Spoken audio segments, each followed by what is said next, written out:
Hundreds of people gathered on Capitol Hill today, each with a sad story to tell. They're remembering loved ones lost to murder. It is the first time ever this display, called the Murder Wall, was unveiled in D.C. Thousands of names are listed, each one a murder victim.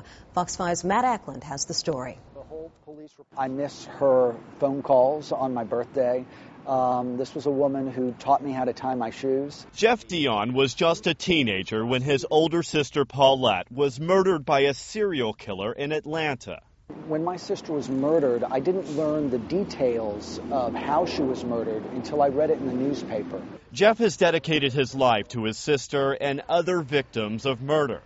He believes many times they are forgotten too soon after the crime is committed. I think people have become almost desensitized to it unless it happens on a really large scale. But today, families of murder victims from across the U.S. came to Capitol Hill to make sure lawmakers don't forget.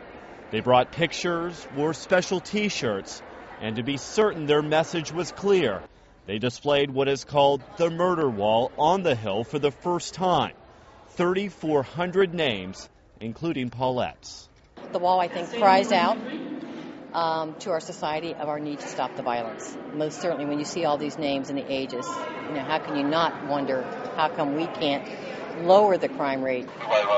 Just this week, the FBI reported murders rose almost 2% in 2006, almost 7% in larger cities.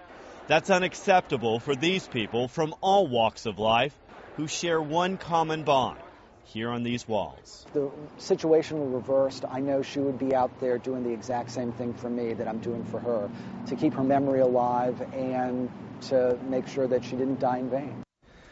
Several senators and House representatives were on hand today at the Murder Wall as it was displayed. From here, the wall will leave the Hill and be taken across the country to be displayed just as the AIDS quilts were so many years ago. Sean. All right, Matt, thank you for that story. If you have a family member who is a victim of murder and you want to add their name to the wall, head to myfoxdc.com. You will find a link to a website for parents of murdered children. Just look under Seen on TV.